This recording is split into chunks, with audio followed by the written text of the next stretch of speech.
Hey, Cornbread review off the bat, bro. You might not like my review then, man. Yeah, so all in all, man, I ended up coming up 2.5 out of 5. Two of them things. Yo. 5 out of 5 cornbreads for the cornbread review. What you think? Yo, welcome back for another Cornbread movie review episode. I appreciate y'all coming back and seeing me again, man. Make sure, if this is the first time you're here, make sure you like and subscribe, hit the notification bell, turn it on all so you get all my content, all my videos, reviews, all my movie reviews. I might drop little snippets here and there. Hopefully y'all loving the movement. Follow me, Cornbread1016, and TikTok, Cornbread Movie Review. I'm on there too, man. We working out here. But we're here for another movie review. Today, we're going to talk about Death on the Nile. Yes, Death on the Nile is out now. It's in theaters. It's PG-13. It's pretty good for everybody. I mean, not, no crazy sex scenes. It's some death in it. Trust me, it's death, but nothing crazy. So I think all ages would be able to see it, but you just got to keep up with it, all right? I do my movie reviews in 5 different categories. First category is acting. We got to see who's in this category, all right? So the first actor is Kenneth Branagh. He plays the OCD genius as he did in the last movie. This is the second installment, basically, of this movie. He does a great job, man. Especially with character development. They talked more about his upbringing when he was a little bit younger, and then the man he was then, and then to now. So he does a great job, man. He's serious, but he's with a little hint of funny in there, right? So good job with him. Also, Gal Gadot, she's in this movie. She's the damsel basically in distress. She's not the strong woman like she is in Wonder Woman, but I think she always does a great job. Her roles of I'm a strong woman, but I have concerns of what's going on. She plays the rich person, the famous person in this movie, but she also did something dirty, man. We'll get into what she did, man. All bad. As a whole, there's a lot of characters in this movie. As a whole, I would give this acting 4 out of 5. I think I said this before. When there's so many characters and everybody has their little snippet of what they could do, they put those characters in the best scenario for them in acting wise, where it could be loss, sadness, fighting, confusion, wondering what happened, things like that. They place those characters in the right position to be successful, and good job for them. So Death on the Nile acting overall, from the whole cast, I'm going to give it a 4 out of 5. Good job. Now, cinematography. This movie was $90 million to make. It's about 2 hours, so they slow walked you into things that happen, so it doesn't feel rushed. It feels complete. Now, this movie takes place in London in 1937. There was a war going on, right? And then modern time. It takes you on the Nile River in Egypt.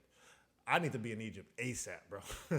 Egypt looks phenomenal, even though some of these were green screen, which it all could have been green screen. But most of the video, let's say about 30-40% of the movie was filmed on a boat, right? So good shooting. They did some on-scene shots, obviously, but I liked how they really were on the outside and scanned through the action. Like action would happen here, here, and here, and so the camera would just follow them as all those things were going on. Very crispy, shot beautifully. But cinematography-wise, they didn't change any landscape of the future of how things should be filmed, right? I think they did a good job on what they were doing, but really the creativity and the point of this movie wasn't really based off of cinematography. So I would say average. Death scenes were okay. Death scenes were pretty good, believable.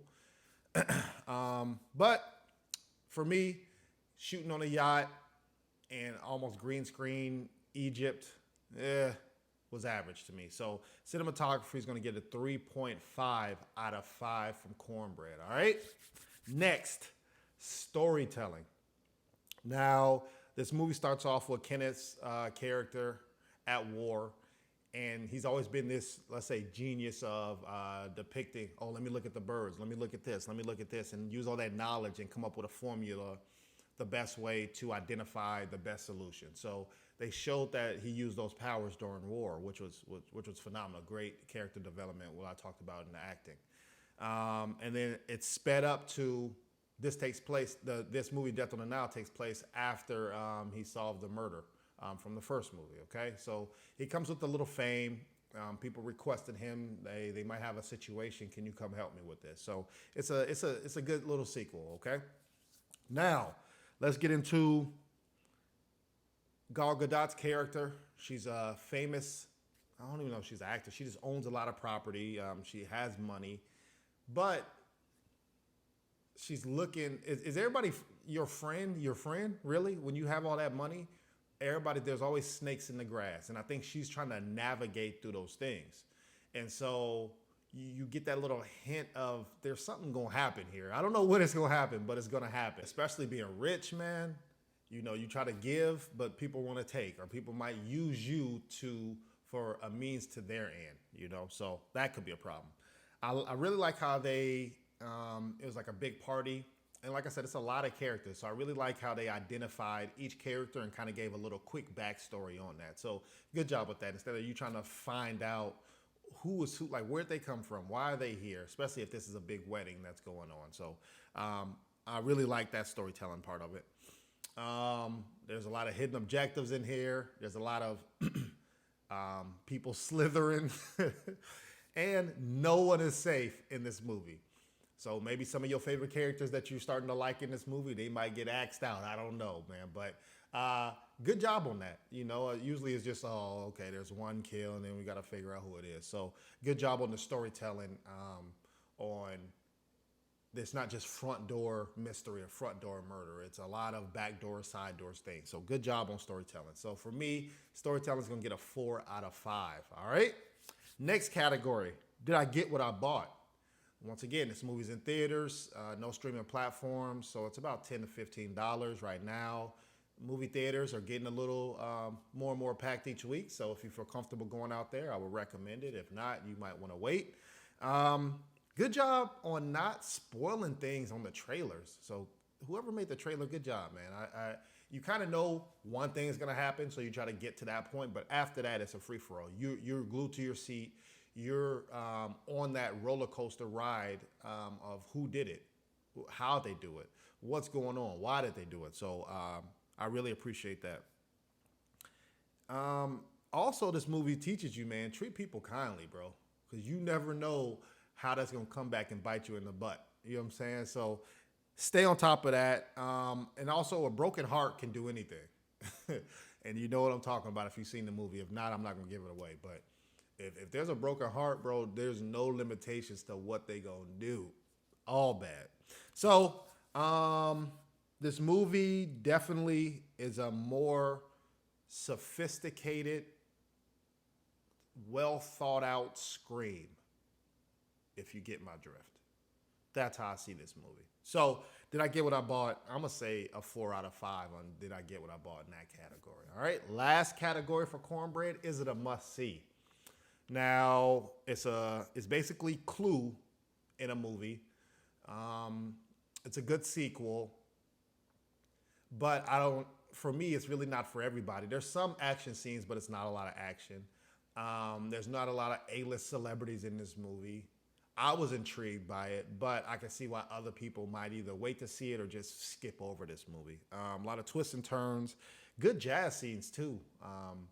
In the beginning of the movie, you know, when they were dancing and stuff like that. So I enjoyed it. But is it a must-see? I'm going to say a 3.5 out of 5, man.